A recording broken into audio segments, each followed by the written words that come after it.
ప్రజలకు జరిగే అన్యాయాల గురించి మీరు ఇంతగా ఓపెన్గా మాట్లాడుతున్నారు. ఇదంతా కూడా ఆయన ప్రత్యక్ష రాజకీయాల్లోకి రావడానికి మాత్రమే, మనసు వచ్చి ఆయన చేతిలోకి అధికారం వస్తే ఆయన కూడా ఇలాగే మారిపోతాడు అనేవాళ్ళు కూడా కొంతమంది ఉన్నారు. సో వాళ్ళకి మీరేం చెప్తారు? నేను ఎప్పుడు కింగును కావాలనుకోవట్లేదండి. కింగును కావాలన్న ఉద్దేశం నాకు ఎప్పుడు లేదు.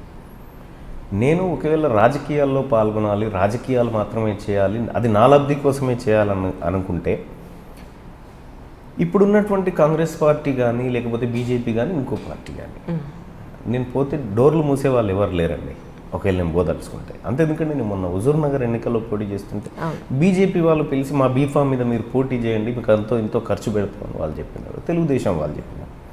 నా ఇంటెన్షన్ అది కాదండి. నేను పాలిటిక్స్ చేయడం కోసం రాలే. పాలిటిక్స్కు దూరంగా ఉన్నటువంటి వందలాది అణగారిన వర్గాలను ఈ పాలిటిక్స్లోకి ఇన్వాల్వ్ చేయాలనేది నా ఉద్దేశం. అంతే తప్ప నేను పాలిటిక్స్ చేసి నేను ఏదో కావాలి అని నేను ఆల్రెడీ ప్రకటించిన. తీన్మార్ మల్లన్న చనిపోయేటప్పుడు ఆ షర్టు పాయింట్ మాత్రమే ఆస్తులుగా ఉండాలని ప్రకటించిన. ఆ క్షణానికి నా ఒంటి మీద ఉన్నవి మాత్రమే ఆస్తులు, అంతే ఉండాలని ప్రకటించిన. ఏ ఆశ లేనివాడు నేను ఏం చేసుకోవడానికి నేను పాలిటిక్స్ చేస్తానండి. ఒకవేళ నేను పాలిటిక్స్ చేసినా ఈ ప్రజల మంచి కోసమే చేస్తాను. అందుకోసము ఆరోపణ చేస్తే ఎవరైనా చేస్తారేమో, ఎందుకంటే ఒక ప్లాట్ఫామ్ మీద ఉన్నప్పుడు ఆరోపణలు ప్రత్యారోపణలు ఇవన్నీ కామన్. మేము వీటిని పట్టించుకొని మా సమయాన్ని వేస్ట్ చేసుకునే పరిస్థితులు లేదు. మా ప్రజలకు ఏది కావాలనో ఆ పనులు చేసుకుంటూ పోవడమే మా ముందున్నటువంటి ఒక లక్ష్యం. దానికోసమే వర్క్ చేస్తాం తప్ప తీన్మార్ మల్లన్న ఒకవేళ నేను నా లైఫ్ స్టైల్ గొప్పగా ఉండాలనుకుంటే, నేను ఎక్కడో కాంప్రమైజులు కావాలి, ఎవరికో కొమ్ము కావాలనుకుంటే నా లైఫ్ ఇట్లా ఉండదండి. నేను గొప్పగా బతకగలుగుతా. కానీ నాకు వచ్చే జీతం కూడా ఈ ప్రజల కోసమే ఖర్చు పెట్టి ఉత్త చేతులతో ఇంటికి పోయినా మా భార్య గారు, మా శ్రీమతి గారు ఇంత నాకు అన్నం పెట్టేటువంటి స్థాయిలో ఉంది, ఆ ధైర్యం ఉంది. కాబట్టి మాకు ఎలాంటి ఆశ కానీ కోరికలు కానీ లేవండి. నేను కేవలం ఉత్తగా ఏమీ చేయకుండా చనిపోవద్దని డిసైడ్ అయింది. ఈ ప్రజలకు ఏదైనా చేయాలన్న ఉద్దేశంతో వచ్చిన వాళ్ళు తప్ప మా సొంత ఎజెండాలు, ఇందులో హిడెన్ ఎజెండాలు అట్లాంటివి ఏం లేవండి. సరే, ఇక్కడ అన్యాయం జరుగుతుంది, ప్రజలారా మేలుకోండి అని చెప్పని మీరు వీడియోలు చేస్తున్నారు, బాగుంది. ఎందుకంటే తెలియని వాళ్ళకు కూడా విషయం ఏంటి అనేది విపులంగా అర్థమవుతుంది. చదువుకున్నా చదువుకోకపోయినా ఏ కేడర్లో ఉన్న వాళ్ళకైనా సరే చాలా ఈజీగా అర్థమయ్యేటట్టు మీరు చెప్తున్నారు, బాగుంది. కానీ దానివల్ల నిజంగా ఉపయోగం ఉందా? అక్కడతో ఆగిపోవట్లేదా? దాని మీద ఇంప్లిమెంటేషన్ కానీ లేదంటే గవర్నమెంట్ తీసుకునే రెజల్యూషన్స్ కానీ ఏం ఉండడం లేదు కదా. దీనివల్ల ఉపయోగం ఏంటి మీ ఉద్దేశ ప్రకారం? ఎస్ మేడం, ఇప్పుడు ఒక నిజం తెలియకపోతే అబద్ధమే నిజం అని తిరుగుతుంది మేడం. బాబాసాహెబ్ అంబేద్కర్ గారు ఒక మాట చెప్తారు, సమీకరించు, బోధించు, పోరాడు. నేను బోధించే క్రమంలో ఉన్నా.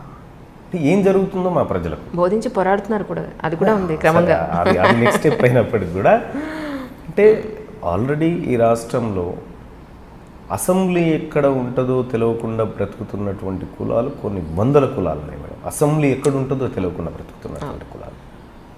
ఆ కులాలకి జ్ఞానం చెప్పాలి, బోధించాలి, ఏం జరుగుతుంది ఈ రాష్ట్రంలో మీ పన్నుల 5 లక్షల కోట్ల రూపాయల బడ్జెట్ 5 సంవత్సరాలకు అనుకుంటే సంచార జాతుల బిడ్డలు ఎవరైతే ఉన్నారో వాళ్ళకు 5% ఉంటారు ఈ రాష్ట్రంలో అనుకుంటే, ఈ 5 లక్షల కోట్లలో వాళ్ళకి రావాల్సిన బడ్జెట్ పంపకాలు జరగొద్దా?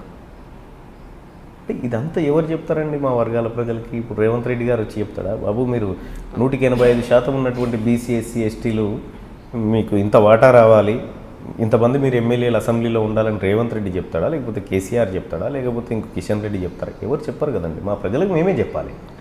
కాబట్టి అదే చెప్తా ఉన్నాం. అది వృధా అవుతుందని మేము అనుకోవట్లేదు.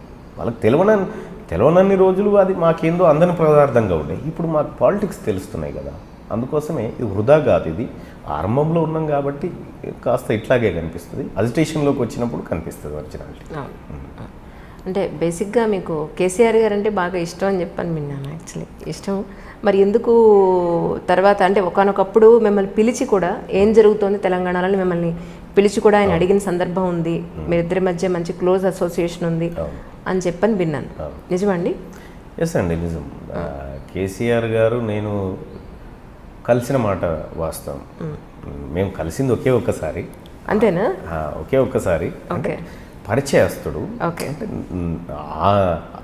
టీవీ తెరల మీద ఆయనని నేను ఎట్లా చూస్తానో నన్ను ఆయన ఎట్లా చూసేది. రైట్. అంటే కొద్దిగా అంటే కేసీఆర్కి ఎట్లుంటుందంటే ఏ మనిషి అయినా కొత్త ఇప్పుడు పరిచయమైన మనిషిని కూడా మొత్తం 100 ఏళ్ళ నుంచి తను నా ప్రయాణంలో ఉన్నాడన్న యాంగిల్లో ఆయన యాక్టింగ్ ఉంటుంది. సో యాక్టింగ్ సో మేమిద్దరం ఫామ్ హౌస్లో ఒకసారి 2014 ఎన్నికలప్పుడు నువ్వు రావాల్సిందే అంటే నేను రానని చెప్పాను. నేను రాను, మీరు పాలిటిక్స్ చేస్తారు, నేను ఏదో జర్నలిస్ట్ని అని అంటే ఇంకా తప్పనిసరి పరిస్థితులు ఒకానొక దశలో లేదు నువ్వు రావాల్సిందే, నేను వెహికల్ పంపుతా అది ఇంకా తప్పనిసరి పరిస్థితుల్లో నేను సరే నేనే వస్తాను పదండి సార్ అని చెప్పంటే పోయిన తర్వాత ఇంకా సరే చిట్ చాట్ చేయండి, ఏంది పరిస్థితి తెలంగాణలో ఎట్లా ఉంటుంది అంటే ఆయన నేనేమనుకోవాలని ఆయన చెప్తాడంటే తెలంగాణ బాగుపడాలని కేసీఆర్ గారు కనీసం నిద్ర కూడా పోవట్లేదు అని నేను ఆలోచించాలన్నట్టు ఆయన డైలాగ్స్ చెప్తా ఉంటాడు. ఓకే, అంటే నాకు తెలుసండి కేసీఆర్ గారి గురించి. అంటే తను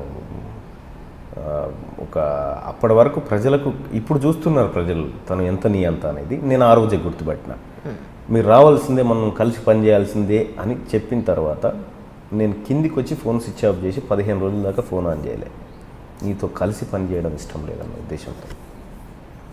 సో కేసీఆర్ ఏందండి, అప్పుడు ఎవరు ఉద్యమం చేసినా వాళ్ళతో కలిసిపోయినాం. కేసీఆర్ అంటే ఆయన అప్పుడు అన్నమాట ప్రకారం దళిత్ని సీఎం చేస్తాను అన్న మాట ప్రకారం చెయ్యట్లేదనే ఉద్దేశం మీకుండడం ఆయన చేయడని మాకు ఎప్పుడో తెలుసు. మళ్ళీ దాన్ని అడిగి మేము మమ్మల్ని మేము తిట్టుకున్నట్టు అవుతుంది. అందుకోసం ఆయన చేయడు. అదే కాదు, ఏది చేయడు. ఆయన ఏది చేయడు. ఏదైనా చేసేది ఉంటే కేటీ రామారావు గారిని సీఎం చేస్తాడు. అంటే ఒక ప్లాట్ఫామ్ అంటే తెలంగాణలో కేసీఆర్ తర్వాత ముఖ్యమంత్రి ఎవరన్నా ఉన్నారంటే ఇప్పుడు నేను చేస్తానా అండి, రామారావు గారిని చేస్తానా, నిజమేనా ఇది అన్నట్టు చూసినావు, అది పెద్ద కుట్ర. అది అంటే రామారావుని చేయడం అర్హుడే కానీ ఇప్పుడు చేస్తానా అని అసెంబ్లీలో చెప్పిండు. అంటే చేయడానికి ఈయన అర్హుడే కానీ ఇప్పుడు చేస్తానా అని చెప్పిండు అన్నట్టు. ఇన్ని కుట్రలు మా ప్రజలకు అర్థం కావు కదండి. అందుకోసమే కేసీఆర్ గారు టీఆర్ఎస్ పార్టీ అధికారంలో ఉంటే కేసీఆర్ ముఖ్యమంత్రి అవుతాడు, కేటీఆర్ అవుతాడు, పిల్లగాని పేరు మనమడు ఆయన అవుతాడు ముఖ్యమంత్రి. కానీ మా ఎస్సీ ఎస్టీ బీసీలు గారండి. కాంగ్రెస్ పార్టీ అధికారంలో ఉంటే ఉత్తమ్ రెడ్డి అవుతాడు, ఇంకో రెడ్డి అవుతుంది, ఇంకొక ఆయన అవుతాడు తప్ప మా వర్గాల నుంచి ఎవరు ముఖ్యమంత్రి గారు. మాది ఎప్పుడు కాంగ్రెస్ పార్టీలో కట్టప్ప పాత్రే, టీఆర్ఎస్ పార్టీలో మా వర్గాలే కట్టప్ప పాత్రే, ఇంకో పార్టీలో కూడా అట్లే ఉంటుంది మా పరిస్థితి. కాబట్టి రాజకీయంగా చైతన్యం కావాలి మా ప్రజలు. అయిన తర్వాత మా వర్గాల నుంచి ఒక నాయకత్వం పుడితే దాని ద్వారా ముఖ్యమంత్రి కావాల్సిందే. కానీ వీళ్ళు చేస్తారన్న ఆలోచన ఇంకా భ్రమంలో ఉంటే గొర్రెల మంద పోయినట్టే ఉంటుంది. అందుకోసమే కేసీఆర్ గారి పైన నాకు నమ్మకం లేకుందండి. ఆయన చెప్పే ప్రతి మాట జూటానే ఉంటుంది, ప్రతిదీ జూటానే. హిడెన్ ఎజెండా ఉంటుంది తనకి. తన లోపట ఉండేది ఒకటి, బయటకు ఇంకొకటి చెప్తాడు ఎప్పుడు. ఆ లోపట ఉండేటువంటి విషయాన్ని మనం పట్టుకుంటే కేసీఆర్ ఏంటో పిక్చర్ అర్థమవుతుంది మనకు మొత్తం.